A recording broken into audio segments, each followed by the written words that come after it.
In Nurisha Farms, we sell quality items, especially in our deli department. We have a world-renowned chef, Mr. Joe. He has his training from Rome, Italy, born in Egypt, but he got this training in the cuisine in Rome. So he's a very, very, very top chef. And he makes a great lunch and dinner in our hot food bar. Please stop by our store and try our food. It is delicious.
Bismillah ar-Rahman ar-Rahim. Good afternoon, my friends.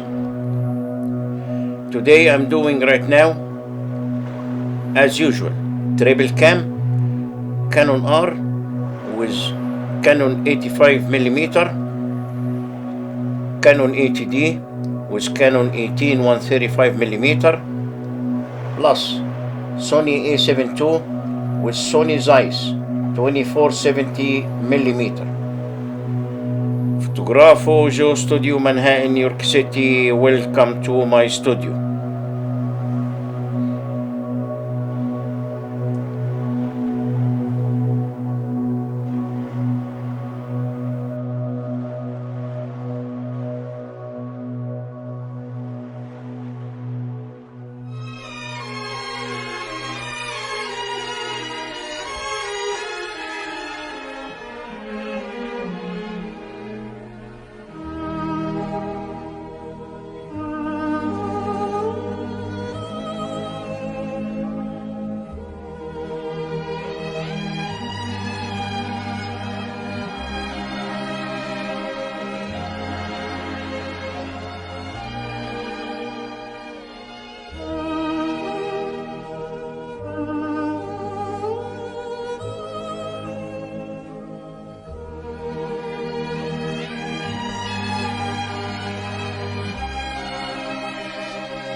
Let's talk about photography. Consider the setting. There is more to good portrait photography than professional portrait headshots lit with a softbox. Shooting environmentally portraits in a natural setting can be a great way to create visual interest while also revealing something about your subject's life and personality. Consider shooting your portrait subject as they go about their normal life and activities, especially if they are having trouble relaxing in front of the camera.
Aim for the shallow depths of field.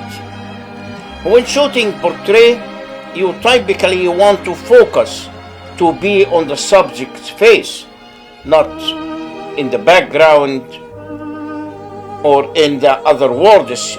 You want the subject's face to be in sharp focus, but the background should be much softer. To get this effect, you may need to tinker with your DSL camera setting. A wide aperture will help create a shallow depth of field. And to compensate for the increased light, you will probably need to increase your shutter speed.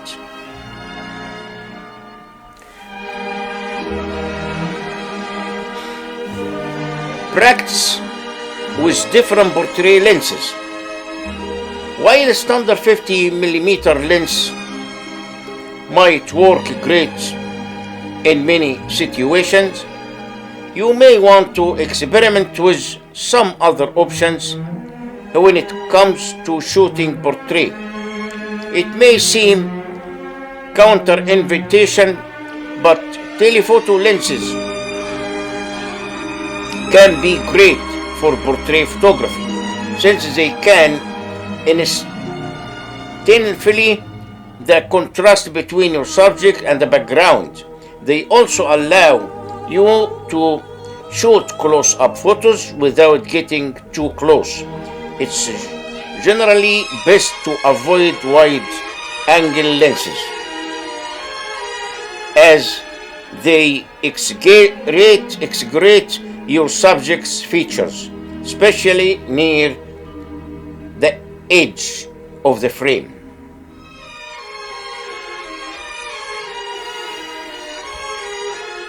Use post-processing to bring out highlights.